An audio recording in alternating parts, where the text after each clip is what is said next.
Bienvenue sur le podcast d'Equizen Conseil, l'âme des chevaux, le podcast pour connaître le cheval et mieux le comprendre. Bonjour, on se retrouve comme chaque semaine pour parler éthologie équine, comportement du cheval, éducation, relations et bien sûr bien-être du cheval. Aujourd'hui, on va aborder la question de la relation entre l'humain et le cheval. Comment construire une relation de confiance avec son cheval. C'est vrai que quand on devient propriétaire d'un cheval, on idéalise la relation qu'on va avoir avec lui, et si jamais tout ne se passe pas comme on l'avait imaginé, on peut ressentir beaucoup de frustration. Alors comment changer ça? Déjà, il faut garder à l'esprit que notre cheval, il a généralement un passé. On ne sait pas toujours ce qu'il a pu vivre avant d'être avec nous, quelle image il a des humains. Il a peut-être fait une association négative et la nature de la relation qu'on va avoir avec lui, elle ne se décrète pas.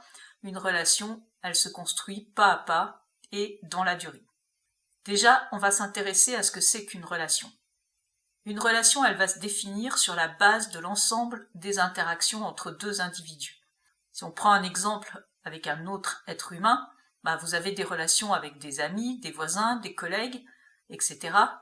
Et chacune de ces interactions avec une de ces personnes va soit vous apporter un bénéfice, ça peut être un contact sympathique, un bon moment, de l'entraide, soit au contraire, cette relation elle va vous coûter. C'est-à-dire que ça va être un moment pas agréable, stressant, ennuyeux, etc.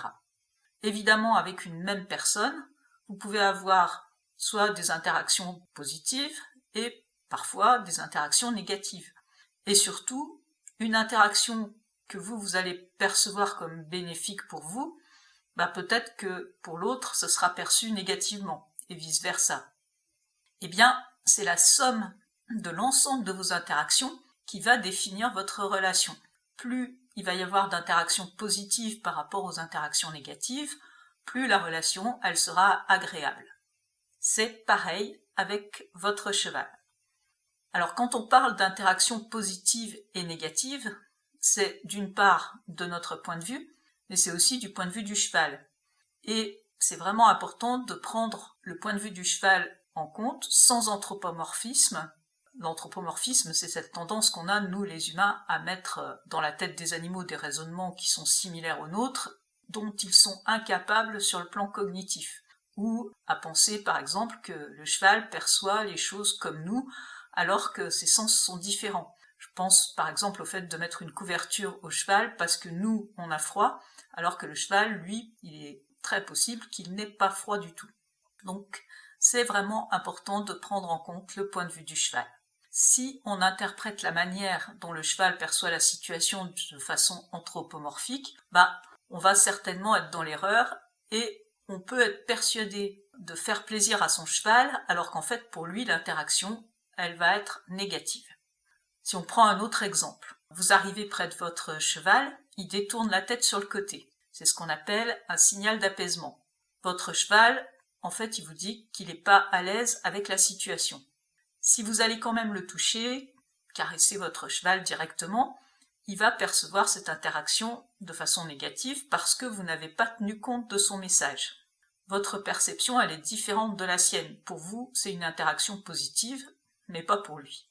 Si, au contraire, vous tenez compte de ce message, vous attendez quelques secondes que votre cheval évacue la tension que votre arrivée a provoquée, vous attendez que votre cheval revienne face à vous, dans une attitude relâchée, vous lui tendez votre main pour qu'il la flaire, et seulement ensuite vous lui proposez de le caresser, votre cheval il aura une perception beaucoup plus positive de cette interaction parce que vous avez pris en compte son message, son état émotionnel. Donc apprenez à lire votre cheval, à décoder son comportement, ses postures, ses expressions, pour comprendre son état émotionnel et pour le prendre en considération. Alors si on prend le point de vue du cheval, qu'est-ce qui va nous aider à faire en sorte qu'une interaction soit perçue positivement? Le calme d'abord.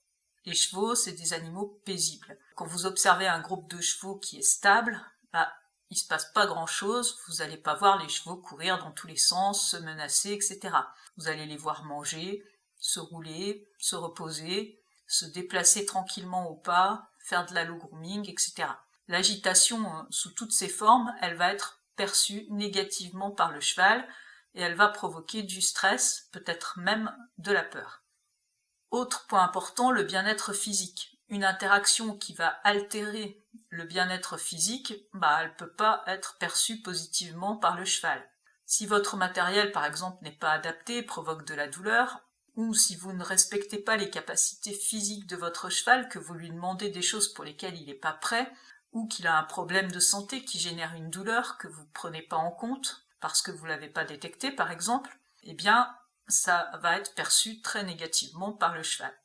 Le bien-être physique, c'est un prérequis pour que le cheval y perçoive positivement les interactions qu'il a avec vous.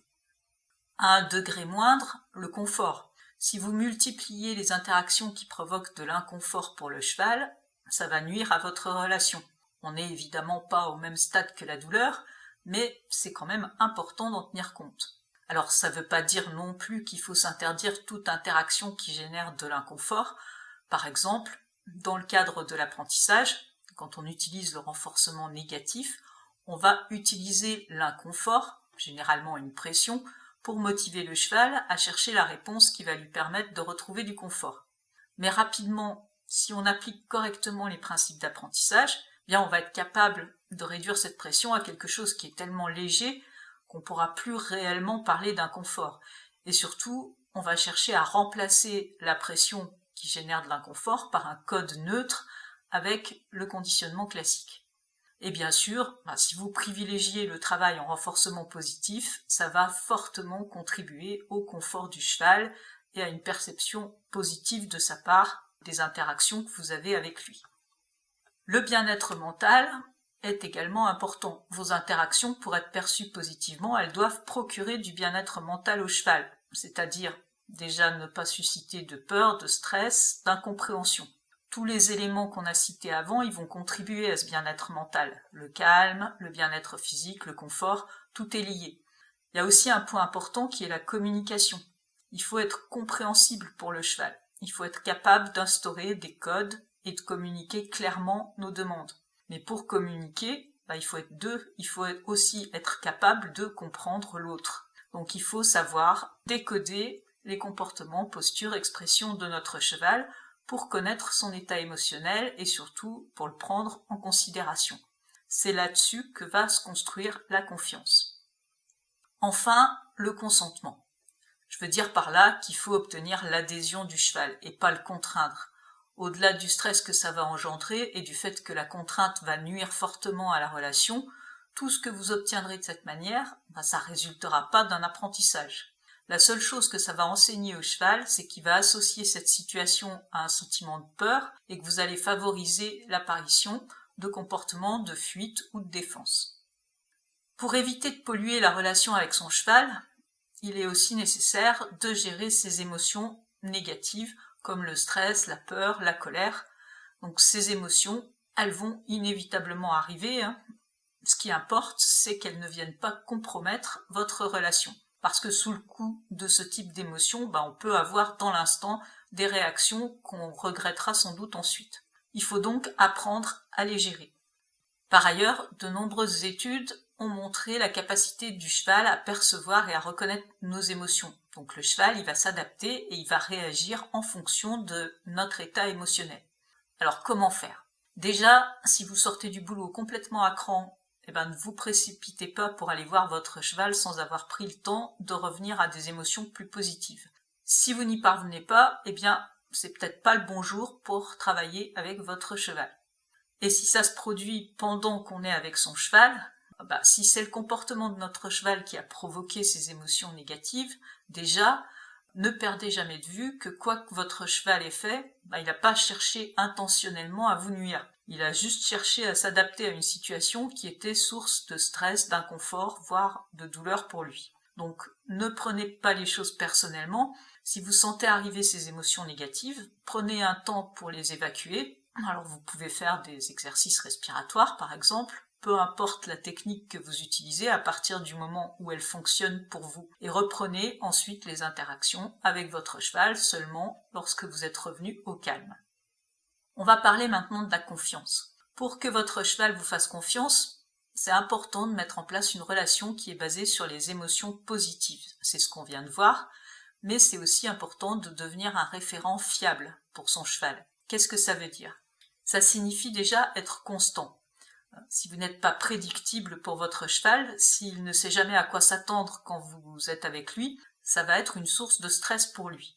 Si un jour vous êtes de bonne humeur et le lendemain rien ne va plus, c'est vraiment perturbant. Autre exemple, si vous l'autorisez à faire quelque chose et puis tout à coup vous lui interdisez cette même chose, eh bien ça va provoquer beaucoup de confusion, votre cheval il peut pas comprendre. Être un référent fiable, c'est aussi savoir comment aider son cheval à gérer ses propres émotions. Comment lui permettre de vivre sereinement dans le monde des humains, où il est confronté sans arrêt à des situations ou des objets inconnus et stressants pour lui. Il faut aussi que vous ayez confiance en votre cheval.